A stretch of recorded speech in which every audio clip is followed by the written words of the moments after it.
যেই ভারতবর্ষে যতগুলো পাকিস্তানের চর ধরা পড়ছে বেশিরভাগটাই সব কেন্দ্র সরকারের সঙ্গে তাদের সম্পর্ক। ঠিক বলছি না ভুল বলছি?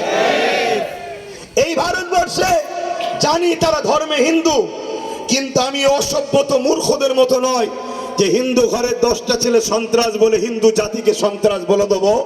এই অসভ্য মূর্খ আমরা নয়। যে দোষী সে দোষী, যে ভালো সে ভালো। কেন আমার দেশের জন্য হাজার হাজার হিন্দু সম্প্রদায়ের ভাই বোন বাবা মা আজও দেশের জন্য তারা জান মাল কুরবান করছে, আজও বর্ডারে দেশের জন্য তারা লড়ছে। কিন্তু আমরা এটা বলতে পারি যতগুলো কেন্দ্র সরকারের সঙ্গে জড়িয়েছে তাদের সঙ্গে যারা সম্পর্ক রেখেছে তাদেরই লোক কিন্তু বারবার ধরা পড়ছে, যারা কিনা পাকিস্তানের সঙ্গে গুপ্তচর বিভিন্ন যোগ শাসক করে রেখে দিয়েছে। আমরা দেখেছি আমার দেশের বিনা দাওয়াতে কেন্দ্র সরকার পাকিস্তানে বিরিয়ানি খেতে গেছে, কিন্তু বারবার ট্যাক্স লাগানো হয় মুসলমানদের উপরে। আমার তো ভয় হচ্ছে, অনেকে প্রশ্নও করছে যে পুলওয়ামায় যে হামলা হয়েছিল বাহিনীদের উপরে, সেই হামলার সমস্যা সমাধান কি এখনো হয়েছে? একটু আওয়াজ দেবেন, হয়েছে? সেই আসামিদের ঘরে কি উপযুক্ত শাস্তি দেওয়া হয়েছে? কিন্তু যখনই ভোট আসে তখনই দেখুন নিরীহ ভারতীয় বা সেনাদের উপরে জঙ্গি হামলা সন্ত্রাসী হামলা হয়। অনেকে বলছে বিহারে ভোট চলছে তাই নিরীহ বাঙালিদের হয় কেন্দ্র সরকারের ইশারায় হয়তো মেরে দিয়ে ভোটের ফায়দা নেবে, একটা হইচই হয়তো মহল তৈরি করতে চাইছে। এটাও অনেকে বলছে। কেন এই প্রশ্নটা যারা তুলছে তাদের প্রশ্ন যে একেবারে বেকার ফেলে দিবার মতো নয়। কেন আজ চিহ্নিত হওয়ার পরও এখনো পর্যন্ত সেই আসামিদের ঘরে ধরা হলো না, তাদেরকে আমার দেশের নিরীহ নাগরিকদের উপরে যারা সন্ত্রাসী করেছে তাদেরকে উপযুক্ত শাস্তি দেওয়া হলো না। কিন্তু আমার মনে হয় এই হামলার পিছনে আরো একটা ষড়যন্ত্র থাকতে পারে। সেটা হলো এটাই, পুরো দেশ জুড়ে যেভাবে ওয়াকফ কালা কানুনের বিরুদ্ধে আন্দোলনের রূপরেখা তৈরি হয়েছিল সেই আন্দোলনের হয়তো মুডটাকে ঘুরিয়ে দিল। এটা একটা ষড়যন্ত্র থাকতে পারে। তবে আমি ধিক্কার জানাই সেই সকল আন্দোলনকারীদের ঘরে যারা আন্দোলন করতে করতে হঠাৎ করে বলে দিল পলগাঁয়ে হামলার জন্য 3 দিন আন্দোলন বন্ধ থাকবে। আমি তাদেরকে ধিক্কার জানাই এবং সন্দেহ হয় তারাও হয়তো এই যোগ সাজিশ এর সঙ্গে কিছু আছে। আরে আমার দেশে জঙ্গি হামলা হয়েছে, এটা কেন্দ্র সরকারের ব্যর্থতা। যেমন বিগত সরকার মনমোহন সিং ছিল, তখন যখন সন্ত্রাসী হামলা হতো আজকের যিনি প্রাইম মিনিস্টার তিনি বলতেন এটা মনমোহন সরকারকে জবাব দিতে হবে। তাহলে 3 দিন আন্দোলন বন্ধ না করে ওয়াকফ কালা কানুনের বিরুদ্ধে যেমন আন্দোলন হবে, সেই জনসমাজে সেই জনসমুদ্রে ওখানে আওয়াজ তোলা দরকার ছিল এই সন্ত্রাসী হামলা কেন হচ্ছে, কেন্দ্র সরকার জবাব দাও, এই আওয়াজ তোলা দরকার ছিল না? ছিল না। কিন্তু যারা এই 3 দিন আন্দোলনকে বন্ধ করে দিল এরা সমাজকে দেখাচ্ছে আমরা শোক পালন করছি। এরা শোক পালনের বাহানায় আন্দোলনকে বন্ধ করে দিল যাতে করে মুসলিম জাতির এই আন্দোলনের যে রূপরেখা নিয়েছে বিজেপি গভর্নমেন্ট কেন্দ্র গভর্নমেন্ট হয়তো ওয়াকফ কালা কানুনকে বাতিল করতে বাধ্য হয়। এই সুযোগটা লাগিয়ে দিয়ে তারা আন্দোলনকে রুখে দিল। যেমন দ্বিতীয় নম্বর, ওই আন্দোলনে কেন্দ্রের বিরুদ্ধে না প্রশ্ন চিহ্ন করতে হয়, তাই আন্দোলনও হবে না, প্রশ্নও করতে হবে না। কথা মাথায় ঢুকছে? এখন আসুন দ্বিতীয় যে আমাদের বিষয়, আজকে যে ওয়াকফ কালা কানুন তৈরি হয়েছে, দেখুন এ বিষয়ে বলবো কি, বলার তো আমার কিছু নাই, আর সবই তো আমি বলে দিয়েছি। বিগত দিন থেকে এই ওয়াকফের হয়ে কথা বলতে গিয়ে, মসজিদের হয়ে কথা বলতে গিয়ে, মাদ্রাসার হয়ে কথা বলতে গিয়ে, কবরস্থান খানকার কথা বলতে গিয়ে মুসলিম সমাজের এক শ্রেণী মানুষের কাছে নিজের বাপ মাকেও গাল খাওয়াতে হয়েছে। আমি বলেছিলাম মনে রাখবেন লুহা না হলে লুহা কাটা যায় না। ক্ষমতার জোরে সামান্য ভিক্ষা দিয়ে তারা আজকে আমাদের ঘরে গোলামির বশ্যতা স্বীকার করছে। এই ওয়াকফ কালা কানুন যে তৈরি হয়েছে, এর থেকেও বড় ভয়ঙ্কর কানুন আগামী দিন আমাদের জন্য অপেক্ষা করছে। শুধু পানিটা মাপছে, শুধু পানিটা মাপছে কতটা গভীর হয়। ওয়াকফে মুসলিম সমাজের সচেতন কতটা, এরা মসজিদ মাদ্রাসা কবরস্থান ঈদগার জন্য এরা কতটা তৎপর হয়, কতটা আন্দোলন করতে পারে, এটাকে মাপা হচ্ছে। এরপরে একটা আইন আসছে চলেছে, সেই আইনটার নাম হলো ইউনিফর্ম সিভিল কোড, ইউসিসি। সেই আইনে কি হবে? আজ মসজিদ চলে যাচ্ছে, আপনি ভাবছেন মসজিদ বানিয়ে নেব। আজ মাদ্রাসা চলে যাচ্ছে, আপনি ভাবছেন বানিয়ে নেব। আজ কবরস্থান চলে যাচ্ছে, আপনি ভাবছেন আমার ঘরে কবর দেবো। কিন্তু মনে রাখবেন, ইউনিফর্ম সিভিল কোড আসছে, যেখানে আপনার জন্য কোরআন ব্যান্ড হবে, যেখানে আপনার জন্য নামাজ ব্যান্ড হবে, যেখানে আপনার জন্য রোজা ব্যান্ড হবে, যেখানে আপনাকে ইসলাম ধর্মের কালচার করতে পারবেন না। আপনি আপনার ধর্মীয় কালচারে যে বিবাহ করছেন, ওই বিবাহ চলবে না। এক দেশ এক আইন, সেই আইনটা হলো কি? আমার দেশের রাজা হবে, রাজা যা করবে তাই হবে। আমার কথা শুনছেন আপনারা? বিগত দিন যা বলেছিলাম আজ ঘটছে, আজ যা বলছি আগামী দিন ঘটবে। বড় পাওয়ারের সাথে বলছি ঘটবে। হ্যাঁ, এটাকে রুকা যাবে। এটাকে রুখতে গেলে সর্বপ্রথম আমাদেরকে অঙ্গীকারবদ্ধ হতে হবে। এই মাইকে কথা বলার নয় ভাই, কথা বুঝে আসছে তো? আজকের দিনটা আমি ছুটি পেয়েছিলাম, ঘরে সময় দিইনি, পরিবার বাচ্চা মা বাপের সাথে সময় দিইনি, আবার বেরিয়ে পড়েছি। আজকে ওটা দেবে।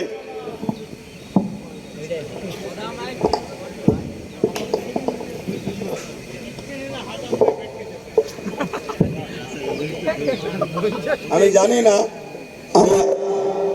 আমার এই ভাইকে আমি দোষারোপ করছি না, হতে পারে ইলেকট্রনিক্স জিনিস, আবার পানি হয়েছে, কিন্তু এটাও চলছে সমাজে। প্রশাসন থেকে চাপ দেওয়া হচ্ছে। আমি এখানকার কথা বলছি না, অনেক জায়গায় চলছে।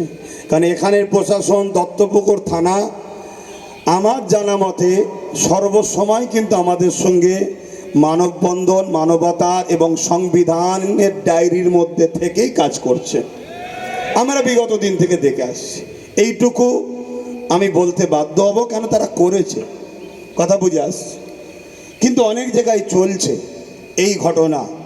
তো ভাই, এই ইউসিসিকেও বন্ধ করা যাবে, সবটাই সমস্যা সমাধান হবে। আমাদেরকে তার জন্য কয়েকটা কাজ করতে হবে। প্রথম নম্বর কাজ হলো, আমরা যেমন দৈনিক খাই, আমরা বুঝতে পেরেছি না খেলে বাঁচব না।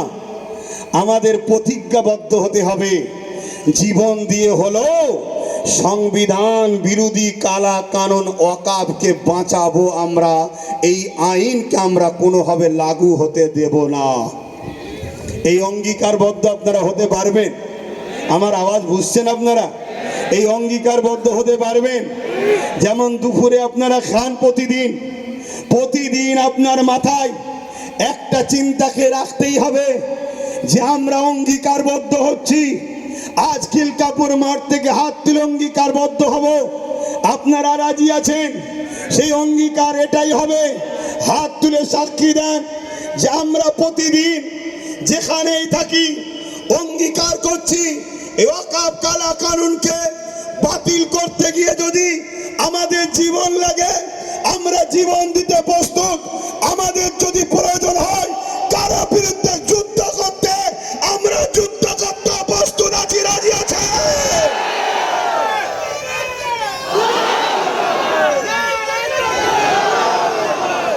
আরেকটা কথা বলি, আপনাবান কেন এতটা অঙ্গীকারবদ্ধ হতে হবে?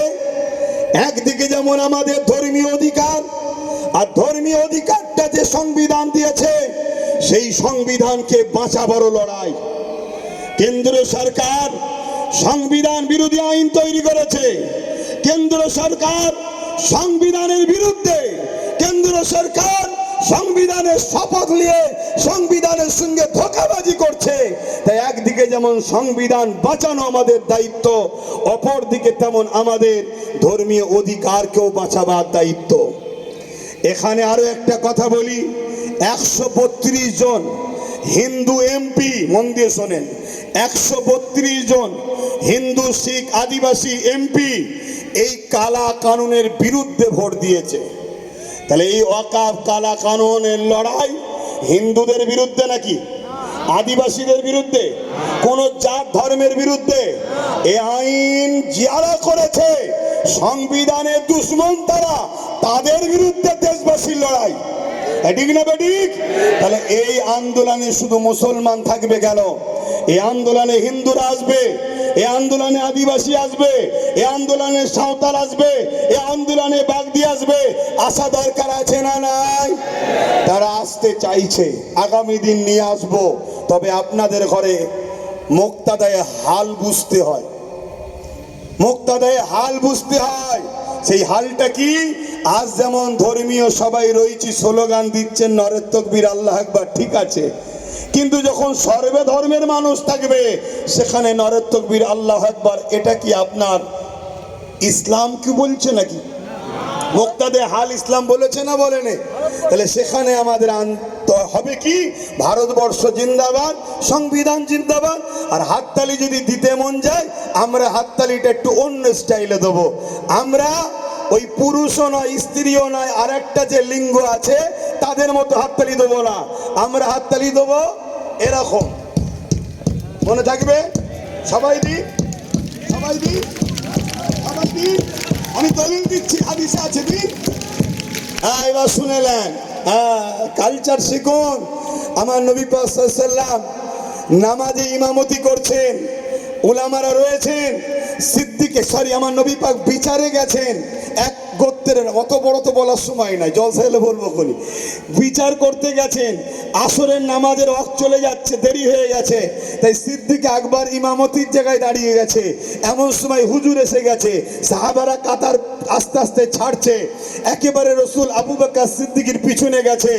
সাহাবা হুজুররা সিদ্দিক আকবরকে বুঝাবে বলে যে রসুল এসে গেছে, হাতের নিয়ত করেছিল এভাবে, এক হাতের ওপরে আর এক হাত বাজিচ্ছে। সাহাবা আবু বকর সিদ্দিক কোরআন পড়তেইছে, হুজুর এত কোরআনে মকসুল হয়ে গেছে বুঝতে পারছেন না।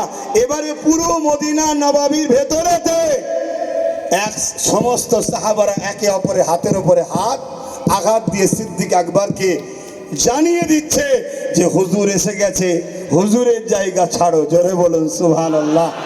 এই জায়গায় সুবহানাল্লাহ তো আমাদের বলতেই হবে, তাই তো নাকি? তো কিন্তু আগামী দিন আরো অন্য সমাজের মানুষরা তারাও আসতে চাইছেন, তারাও বক্তব্য দিতে চাইছেন। তো যাক, এই জায়গায় দাঁড়িয়ে থেকে আমি আপনাদের ঘরে কয়েকটা কথা বলবো।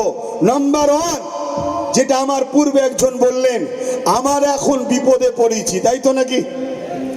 আরেক কিছুক্ষণ দুনিয়াবি ক্ষেত্রে বলছি, ইমানদারের কাছে ওয়াকাফ কালা কানুন কোনো বিপদের ব্যাপার নয়, কোনো বিপদের ব্যাপার নয়। আরে কত প্রাইম মিনিস্টার এসেছে, কত প্রাইম মিনিস্টার ভূত হয়ে গাছ উগাছ ঘুরে বেড়াচ্ছে, এটা আমার বিশ্বাস নয়, তাদের বিশ্বাস। শুনছেন তো নাকি? অতএব এটা কোনো ব্যাপারই নয়। এ সমস্যার সমাধান অবশ্যই হবে, কিন্তু আমি বলতে চাইছি যারা আমাদের দরদি সেজে আছে, কেন্দ্র সরকার তো প্রকাশ্য আমাদের দুশ্মনী, সে আমাদের ক্ষতি করছে, এটা আমরা সবাই তো জানি। কিন্তু মনে রাখবেন, যারা আমাদের দরদি সেজে আছে, সে লাল হোক, ব্লু হোক, কালো হোক, সবুজ হোক, যেই হোক, সবাইকে আমাদের এই সময় পরীক্ষা করা দরকার যে আমাদের বিপদে, আমাদের ওয়াকাফ নিয়ে, আমাদের মসজিদ নিয়ে, আমাদের কবরস্থান নিয়ে কারা কারা লড়াই করছে, কারা কারা আন্দোলন করছে, একটু দেখা দরকার আছে না নাই? তাই আগামী দিন তোমরা যদি বিরিয়ানি খাওয়ার জন্য সবুজ সাদা কালো লাল গেরুয়া এক জায়গায় হতে পারো, তাহলে সংবিধানকে বাঁচাবার জন্য, ওয়াকাফকে বাঁচাবার জন্য আহলে সুন্নাত ওয়াল জামাতের ডাকে সব কটাকে এক জায়গায় আসতে হবে। কি বলছেন, ডাকা দরকার আছে না নাই? এবারেই তো আমরা দেখব যে কারা আমাদের প্রকৃত দরদি। তো যাক, এই ওয়াকাফ কালা কানুন এত ভয়ঙ্কর কানুন, মনে রাখবেন আপনার এই ঐতিহ্যবান হাজার হাজারের বছরের মসজিদ, আপনার হাজার হাজার বছরের মাদ্রাসা, আপনার ওই কবরস্থান, আপনার ওই ঈদগাহ, আপনার ওই খানকা কিছুই থাকবে না। এগুলোকে সব বোল্ডুজার দিয়ে ভেঙে কেন্দ্র সরকার চাইছে পুঁজিপতিদের হাতে তুলে দেবে। এটা আমার পূর্বে সবাই আলোচনা করছে। আমি সময়ের দিকে খেয়াল করে, আর বিশেষ করে এই মাইকে কথা বলতে কষ্ট হচ্ছে, আমি শুধু 3টে পয়েন্ট বলবো। এই ওয়াকাফ কালা কানুন সত্যি কারা বাতিল করাতে চান একটু হাত তুলে দেখান। সত্যি চান আপনারা? সত্যি চান? সত্যি চান? হাত নামান। আমি 3টে পয়েন্ট বলছি, এই 3টে পয়েন্টকে আপনারা মাথায় রাখুন। এই 3টে পয়েন্ট ছাড়া চতুর্থ কোনো পয়েন্ট থাকলে আমাকে বলবেন, আমি সেটা আগামী দিন প্রচার করব। এই 3টে পয়েন্ট ছাড়া এটাকে বাঁচানো কখনো সম্ভব নয়। নাম্বার 1, যে ক্ষমতা দ্বারা আইন তৈরি করছে। নাম্বার 1, কোনো জিনিস যখন আইন হয়ে যায়, কোনো জিনিস যখন আইন হয়ে যায় ওটাকে আইনের অস্ত্র দিয়ে কাটতে হবে। তাই আমাদেরকে লোকসভা, রাজ্যসভায় যখন এটা আইন হয়ে গেছে, এটাকে কাটার উপায় একমাত্র রয়েছে এখন সুপ্রিম কোর্ট। সুপ্রিম কোর্টকে আমরা সম্মান করি, সুপ্রিম কোর্টকে আমরা ভালোবাসি, কিন্তু সুপ্রিম কোর্টে যিনারা বিচার করে তেনারা মানুষই তো নাকি? জোরে বলুন। কারণ এই সুপ্রিম কোর্ট থেকেই একটা বার আইন বেরিয়েছিল, রায় বেরিয়েছিল কি, আস্থার উপরে বাবরি মসজিদে থাকার পরেও, বাবরি মসজিদ প্রমাণ হওয়ার পরেও বাবরি মসজিদকে কিন্তু আমরা ফিরে পাইনি। কেন? সুপ্রিম কোর্ট আস্থার উপরে ফাইসাল্লা দিয়েছিল। তাহলে শুধু সুপ্রিম কোর্টের উপরে ভরসা বিশ্বাস রাখবো ঠিকই, কিন্তু তারা বিচারক মানুষ। তাই পাশাপাশি ওখানে যেমন লড়াই হবে আইনের রাস্তায়, আমাদেরকে দ্বিতীয় অপশনটাও চলে আসতে হবে। সেটা হলো কি, গণ আন্দোলন বাড়াতে হবে। শুনছেন তো নাকি? কিন্তু আপনারা যদি মনে করেন বর্ষা হচ্ছে, পানি হচ্ছে, রোদ হচ্ছে, ঝড় হচ্ছে, কাজ রয়েছে, টোটো চালাতে হবে, দিন মজুরি করতে হবে, ভ্যান চালাতে হবে, মনে রাখবেন এই ভারতবর্ষে গত পরশুদিন এই ভারতবর্ষের সম্ভবত উত্তরপ্রদেশে 50 বছরের বসবাস করা জায়গা তিল তিল করে ঘর বাড়ি মসজিদ তৈরি করেছে, একতলা দুতলা করে গরিবরা তৈরি করেছে। 50 বছর ধরে সেখানে বসবাস করছে। তাদেরকে অবৈধ জায়গা দখল বলে এবং বাংলাদেশি ট্যাগ লাগিয়ে তাদেরকে ভেঙে সব তছনছ করে দিয়েছে। মনে রাখবেন, কাল আপনাদের সঙ্গে বিপদ আসতে চলেছে। তাই দেখে শিক্ষা নাও। প্যালেস্টাইনের একজন ইমাম সাহেব খুতবা দিতে উঠে 2 মিনিট খুতবা দিয়ে খুতবা বন্ধ করে দিয়েছিল। 2 মিনিট। কি বলেছিল?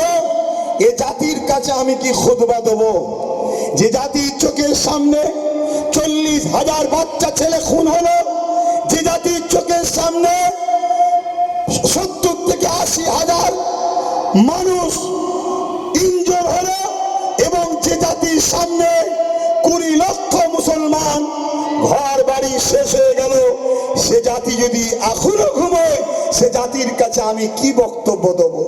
বলে নেমে বললেন। তাহলে কালকে আমাকেও বলতে হবে এ জাতির কাছে কি বক্তব্য দেব? যে জাতি এখনো ঘুম ভাঙে না, যে জাতি এখনো বুঝতে পারে না যে আমাদেরকে প্রথম আমাদের পরিচয় মসজিদ, মাদ্রাসা, কবরস্থান, আমাদের পেহচান গুলো মিটানো হচ্ছে, তারপরে আমাদেরকে নাগরিকত্ব কেড়ে নিয়ে আমাদেরকে ভোটার বানিয়ে গোলাম হিসাবে রাখবে, তাদের শুধুমাত্র কৃতদাস দাসী বানাবার জন্য। এ জাতি যদি এখনো না বোঝে তাহলে কি করা যেতে পারে? দ্বিতীয় নম্বর, কর্মজীবন যেমন করতে হবে, ঠিক তেমনি এই দেশে নিজেদের ঐতিহ্য বেঁচে থাকার জন্য সংবিধানকে সামনে রেখে আন্দোলন আরো বাড়াতে হবে। ওই আন্দোলন কাদের পিছনে করবেন সেটা আপনাদের ঘরে একটু জাগতে হবে, ভাবতে হবে, সেটা আপনারা ভাবুন। কিন্তু আন্দোলন করতে হবে, কেন আন্দোলন এখানে যত বাড়াবেন এর প্রভাবটা দিল্লিতে পড়বে, তখন কোর্টের ফাইসাল্লাটাও একটু ভালো দিকে যাওয়ার সম্ভাবনা হবে। শুনছেন তো নাকি? হ্যাঁ, শেষ কথা বলে যাচ্ছি 3 নম্বর এই আন্দোলন নিয়ে আরো একটা কথা বলি। এখানে আমার ভাইয়েরা বারবার বলছিল 2% শিখের আন্দোলন, 3% শিখের আন্দোলন কামিয়াবি হয়েছে, তাহলে আমাদেরটা হবে না কেন? আমি একটা কথা ধরিয়ে দেবো সম্মানার্থে, আমরা শিখ নয় তাই আমাদেরটা হবে না, আমরা শিখ ধর্মের নয় তাই আমাদেরটা হবে না। যদি বলেন কেন? আমরা শিখ ভাইয়েরা যে আদর্শের উপরে চলছে, আমরা ওই আদর্শ থেকে অনেক দূরে সরে গেছি। আজকে তারাও নীতি থেকে বিসর্জন হয়নি, আর আমরা মুহাম্মদ সাল্লাল্লাহু আলাইহি ওয়াসাল্লাম অনুসারী দাবি করছি ঠিকই, কিন্তু আমরা নীতি থেকে বিক্রি হয়ে গেছি। তারা এজন্য সাকসেসফুল হতে পেরেছিল, তাদের পিছনে পাঞ্জাব সরকার সাথ দিয়েছিল, তাই তারা কামিয়াবি হতে পেরেছিল। কিন্তু আমরা, আমাদের সরকার উপরন্তু সাথ তো দেবে না, বলছে দিল্লি চলে যাও। এখনো তোমরা গ্রামে গ্রামে দেখো, তোমাদের গ্রামের অনেক মুসলমান রাজ্য সরকারের এখনো চাটুকারিতা করছে। বলো আমরা কি করে কামিয়াবি হব? তবে হ্যাঁ, আমি মনে করি যদি আমরা 5% মজবুত হতে পারি, এই অঙ্গীকার নিয়ে জীবন দেবো, আইন হতে দেবো না, ইনশাল্লাহ প্রথম লাইনে আমি দাঁড়াবো, তারপরে তোমরা দাঁড়াবে। বুলেটের গুলি খেতে হয় আগে খাবো আমি মসজিদ মাদ্রাসা কোরআন সংবিধানের জন্য। তাহলে আমি বলে যাচ্ছি এই 5% আইনকে বাতিল করে ইনশাল্লাহ দেখাবো। কিন্তু তার জন্য বাপ সেই অঙ্গীকার নিতে হবে। ঝড় হলে ডাকলেও আসতে হবে, বাজ পড়লে ডাকলেও আসতে হবে, কাদা পানিতে ডাকলেও আসতে হবে, রোদে ডাকলেও আসতে হবে। ওই ঢালায় উঠে দাঁড়িয়ে থাকবে স্বপ্ন দেখলে হবে না। দেখুন না, ঢালায় উঠে দাঁড়িয়ে আছে, কাদা না পায়ে লেগে যায়। তাহলে কাদা যদি পায়ে না লাগাতে চান, তাহলে আগামী দিন গায়ে খুন লাগাতেও তো চাইবেন না। কথা বুঝছেন না? বোঝেন না?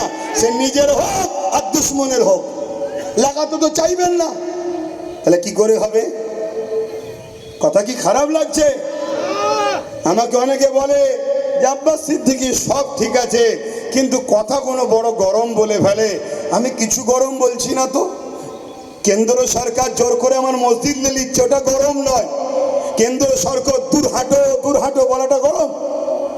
কেন্দ্র সরকার জোর করে আমার বাপ মাদের পূর্বপুরুষদের কবরস্থানের উপরে মদের আড্ডা, বার, সিনেমা হল, থিয়েটার খুলতে চাইছে, এটা অন্যায় নয়। আমি যদি বলি এই অন্যায় বিরুদ্ধে সংবিধানকে সামনে নিয়ে ওদের বিরুদ্ধে যুদ্ধ করতে হবে, তাহলে আমি অন্যায় বলে ফেললাম? বড় দুঃখ। তাহলে জাতির মধ্যেই সর্ষে ডাল দিয়ে ভূত ছাড়াচ্ছি, তাতেই যদি ভূত বসে থাকে তো ভূত যাবে কি করে? জাতির মধ্যেই যদি গাদ্দার থাকে তো কি করে কি হবে? তো যাক, শেষ কথা বলে যাচ্ছি, শেষ এই ওয়াকফ